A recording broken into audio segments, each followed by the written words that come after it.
Chapter 2, Maharaja Santanu and Devarata. Many, many years passed, and Maharaja Santanu had to learn to live in separation from his wife and son. One day, while chasing a deer along the bank of the Ganges, the king noticed the river had become shallow. He had never seen this before, and he sought the cause. While searching along the riverbank, he spotted a handsome, powerful, and heroic youth. The boy was releasing celestial weapons, impeding the flow of the Ganges. This young boy was Maharaja Santanu's son, whom he had not seen since the boy was born. However, the king did not recognize him as such because he had only seen his son for a few moments after birth. The youth, upon seeing his father, knew him to be so, and out of shyness disappeared from sight. King Santanu was struck with wonder and imagined that the youth might be his own son. Then he continued down the river bank, and there he saw Ganga, whom he had not seen in years. As he approached her, he saw the same boy standing at her side. She then informed him, the king, "O best among kings, our eighth child is standing next to me. His name is Devarata. He has been trained in the heavenly planets and has knowledge of all the celestial weapons of warfare. Devarata has been the student of Vashita Muni, who has taught our sons the Vedas and their branches. O descendant of Bharata, both the demigods and the demons look upon him with favor. Whatever knowledge the sage Brihaspati has learned, this child has also learned. And whatever weapons the powerful and great Parsharama possess, the boy also possesses. Now that his training is complete, you may take Devarata and raise him as your own son." Thus commanded by Ganga, Devarata accompanied Maharaja Santanu to his capital city. Maharaja Santanu became attached to the boy, who was endowed with all good qualities. Devarata also became attached to his father, and it was seen that the two were always together. They talked together, walked, ate, slept, and hunted together. Indeed, they were almost inseparable. 4 years passed in this way. One day, the king entered the forest along the bank of Yayuma while roaming in that region. He perceived a sweet aroma coming from an unknown direction. He followed the scent, and while wandering here and there, he came across a woman of heavenly beauty. Her name was Satyavati, and she was the daughter of a fisherman.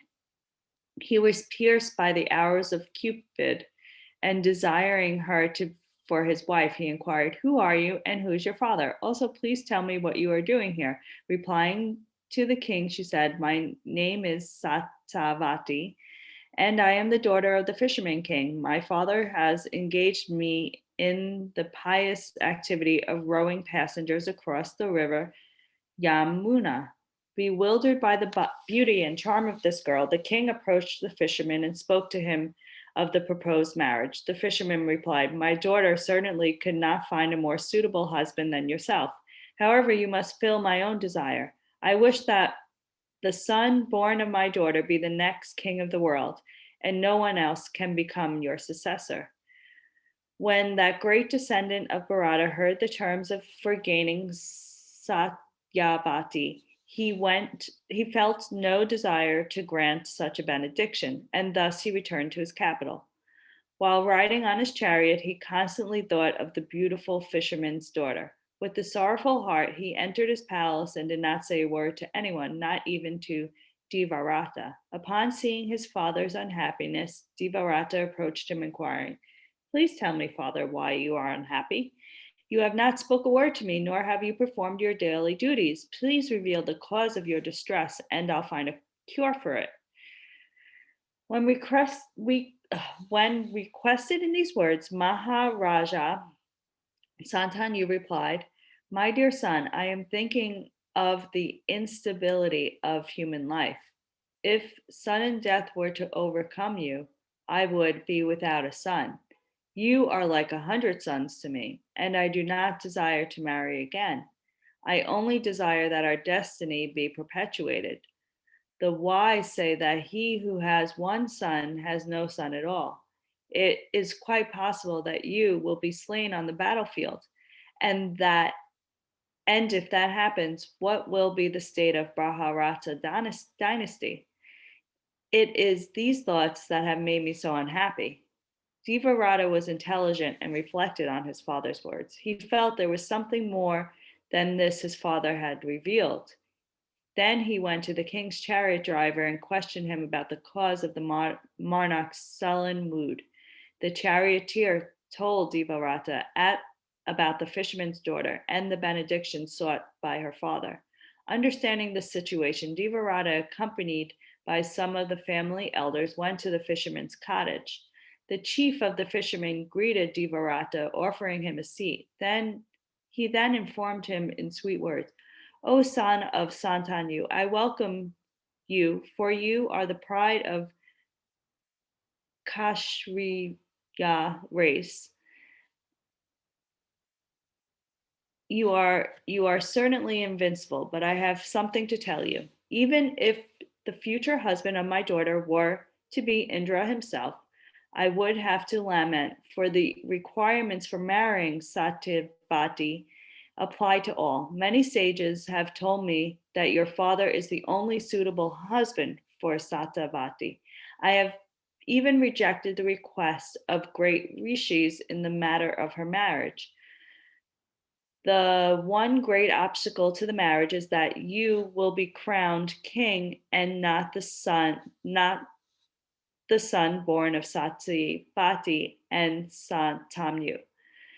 This is all I have to say in the matter." Understanding the fisherman's desires, Devarata meditated on the situation, and wanting to benefit his father, he informed the fisherman, "O fisherman, listen to my vow. There has not been, nor will there ever be born a man who can make this vow. I shall fulfill your request. I take the vow that the son born from Satyavati and the father and my father shall be king. I shall relinquish my claim to the throne." Upon hearing Devarata's promise, the fisherman who sought sole sovereignty from Savyati's son said, "This vow that you have taken will certainly come to pass, but I have one doubt that is still in my mind. What will happen to your children? They may also claim the throne." Devarata replied, "O chief among fishermen, listen to the vow I shall make in the presence of these assembled elders. I have already relinquished my claim to the throne, and now I shall settle the matter of my descendants. I shall adopt the vow of brahmacharya and agree never to marry." Hearing the oath spoken by Devarata, the hair of the fisherman's body stood on the end, and he promised, "I shall hand over my daughter to Santanu." When Devarata made this vow, the heavenly Dezen showered flowers, and a firmament was filled with the sounds. "The one shall be known as Bhishma, one who has taken a difficult vow." The only sounds heard were Bhishma, Bhishma. "This one shall be called Bhishma." Ganja's son then took Satyavati on the chariot and returned to Hastinapura. When Maharaja Santanu heard about the oath of his son had taken, he was pleased and gave him benediction. "You shall never experience death as long as you wish to live. Indeed, you will die only when you desire." Thus, Satyavati was married to Maharaja Santanu, and that glorious king accepted her into his palace and maintained her as she desired. Thus ends the Mahabharata summation of chapter 2. Do we have enough time? Yeah. Chapter commentary. Devarata had taken a lifelong vow of celibacy, and this was a rare occurrence among the Kshatriyas. Ka- Kshatriyas also have many wives and sometimes hundreds of children. This was not uncommon in the previous ages. Because the Kshatriyas are in the mode of passion, it is almost impossible for them to control sex desire, which is the cause of all bondage to the world. They therefore took many wives and maintained them in great opulence. Bhishma was a great devotee of the Lord, and because of his devotion to the lotus feet of the Lord, he was able to make a lifelong celibacy vow, rejecting the feminine beauty of the world by keeping the seminal fluid within. A man increases strength, memory, intelligence, and duration of life. This is one reason why Bhishma was destined to become the most powerful of the great warriors. Even in this old age, during the Battle of Bharatas at Kurukshetra, he was considered to have been the most powerful warrior. Another point to be learned from this chapter is the position of the young woman in the Vedic society. Young girls were never allowed to walk the streets searching for a husband. It was the duty of the father to get his daughter married at a young age. The sex desire becomes very prominent and when young girl reaches puberty. If she is married at that time, she will save her from becoming a prostitute. In the Vedic times, if a girl was even touched by another man, no one would marry her. Wives were chosen on the basis of chastity and purity. It has become a social custom in the Western world for young girls to mingle freely with young boys and often lose their virginity before marriage. Sometimes these girls become pregnant and give birth to unwanted children. The young girl, bereft of a husband, has to fend for herself, which may lead her to further sinful activities. The child born out of such lust generally turns out to be a useless member of society, and no one can understand why our youth are becoming degraded. This is all due to ignorance of God's will concerning the social organization of human life. In the Western society, abortions and contraceptions have become the standard. Aborting a child in the womb means suffering a future sinful reaction. The mother, the father, the doctor, and anyone else involved will suffer karmic reaction of killing another being.